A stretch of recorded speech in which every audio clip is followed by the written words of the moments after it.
Hello everyone, welcome back to my channel LDC sister blog. কেমন আছো তোমরা সবাই? আশা করি তোমরা সবাই যে যেখান থেকে আমার ভিডিওটি দেখছো তোমরা সবাই খুব ভালো আছো, সুস্থ আছো। আমরাও কিন্তু খুব ভালো আছি।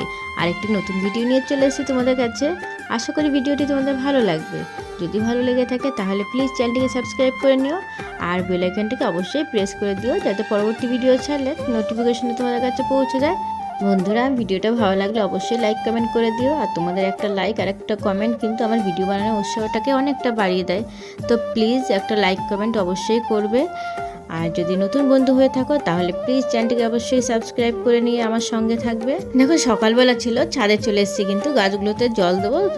আর এখন কিন্তু রোদের তাপটা অনেকটাই বেড়ে গেছে। প্রতিদিন কিন্তু এখন সকালবেলা এসে গাছগুলোতে জল দিতে হতো। আগে যেমন বিকেলবেলা জল দিয়ে যেতাম আর সকালবেলা আসতাম না জল দিতে, কিন্তু এখন কিন্তু প্রতিটা দিন সকালবেলা এসে আমার জল দিতে হচ্ছে।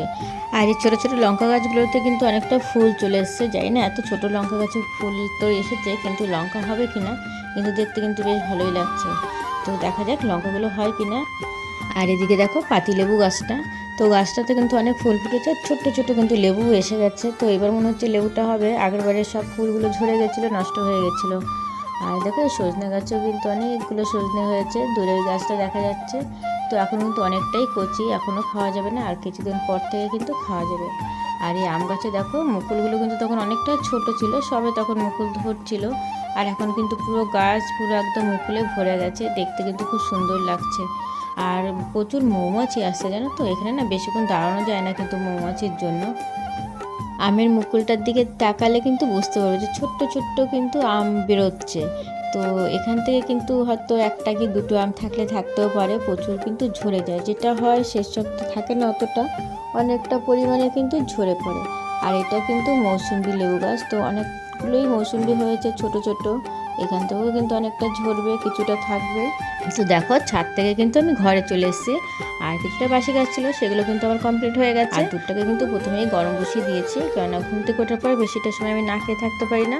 আর দেখো এখানে কিন্তু কলা বাদাম খেজুর দিয়ে মিল্কশেক বানিয়ে নিয়েছি, এটা খেয়ে তারপরে কিন্তু রান্নাটা বসাবো। দেখো আমি কিন্তু ভাত বসিয়ে দিয়েছি, আর ভাতটা কিন্তু উচ্চেও গেছে। আর বেশি সময় লাগবে না ভাতটা হতে, প্রায় কিন্তু হয়ে এসেছে ভাত। আর এদিকে দেখো কলমি শাক ছিল, তো সেই কলমি শাকটা একটু কুচিয়ে নিলাম, শাকটাকে ভাজি করব। আর এটা জানো তো শাপলা পাতা মাছ এনেছিল বাজার থেকে, অনেকে শঙ্কর মাছও বলে, শাপলা পাতা মাছও বলে। তো এই মাছটা কিন্তু আমার খুব ভালো লাগে খেতে, আর শীতকালে কিন্তু এই মাছটা বেশ ভালোই লাগে।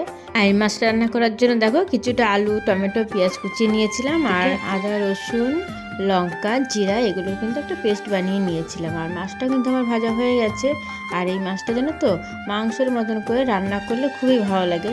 এই মাছটা কিন্তু হালকা পাতলা করে রান্না করলে একদমই ভালো লাগবে না খেতে, এটাকে একদম মাংসের মতন করে রান্না করতে হবে। আর এই মাছটা কিন্তু আমরা খুব ভালো খাই, আর আমাদের পুচকিটাও খুব ভালো খায়।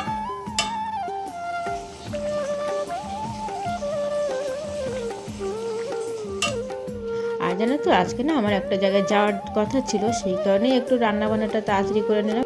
এখন কিন্তু এই 5টার মতো বাজে, আর আমরা যাব একটু ডাক্তার দেখাতে। তো তাড়াতাড়ি করে যাচ্ছে, কেননা যদি একটু লেট হয়ে যায় না ভিড়টাও বেশি বেড়ে যাবে, অনেক দিনের পরে পড়বো। তো তার জন্য একটু তাড়াতাড়ি করে বেরিয়ে গেছি।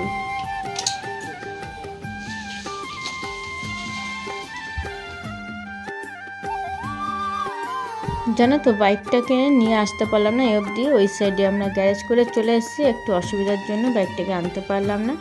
দেখো রাস্তা কিন্তু অনেকটাই ফাঁকা রয়েছে। আর এই জায়গাটার নাম হলো কেষ্টপুর। তো আমাদের বাড়ি থেকে বেশি একটা দূরে না, হেঁটে আসলে অনেক সময় হেঁটে চলে আসা যায়। আর দেখো আমরা কিন্তু চলে এসেছি। তো ভিতরে কিন্তু আমি আর ভিডিও করব না, এখানেই কিন্তু আমি ভিডিওটা স্টপ করে দেবো।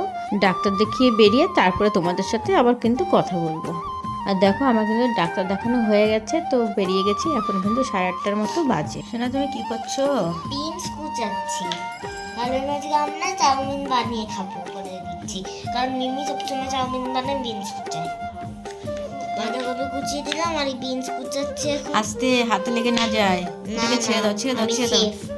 জানো তো ডাক্তার দেখিয়ে আসতে আসতে তো অনেকটাই লেট হয়ে গেছে, আর খিদেও পেয়ে গেছিলো। আর আমরা জানো তো বেশি একটা বাইরের খাবার অতটা খাওয়া আমাদের হয় না। আর বাড়িতে এসেছি তো পুচকির জন্য তো কিছু নিয়ে আসেনি, তো বলছিল একটু চাউমিন খাবে। তো তাই ভাবলাম একটু চাউমিনই করে নিই, অল্প করে চাউমিন করে একটুখানি খেয়ে নিই, ভাতটা একটু পরে খাবো। তো সেই কারণে একটুখানি চাউমিন করছিলাম, বেশি করবো না, অল্প করেই করবো, সবাই অল্প অল্প করেই খাবো। আর দেখো আমাকে কিন্তু পুচকিটা অনেকটা হেল্প করে দেয় না, তো মাঝে মাঝে কাজে। চাউমিন ঢেলে দিয়েছি, আমাকে দে, নাড়িয়ে দিয়ে, নাহলে নিচে পোড়া লেগে যাবে। এবার আমি ভালোভাবে তুলি, না দে আমার কাছে দে। একেবারে ভালোভাবে নাড়াচাড়া করে দিচ্ছি। এখন এইবার চাউমিন গুলো নিয়ে চলে যাচ্ছে, চাউমিন গুলোর এবার একটুখানি পায়ে রান্না হওয়ার পালা। আবার এদিকে দেখি চিকেন আবার ঠিকঠাক করছে কিনা, ভালোভাবে নাড়াই। আর চিকেন রান্নাটা কি খুব কষ্ট হয়ে যাচ্ছে। কেন রান্না করছি আমি, আর তোমার সাথে দেখলে তো বন্ধুরা রান্না করছি আমি, কিন্তু আমাদের পুচকির বকতে বকতে ওর কষ্ট হয়ে যাচ্ছে। ঠিক আছে বন্ধুরা, ভিডিওটা এখানেই শেষ করলাম। তোমরা সবাই ভালো থেকো, সুস্থ থেকো। তোমাদের সাথে দেখা হবে পরে ভিডিওতে।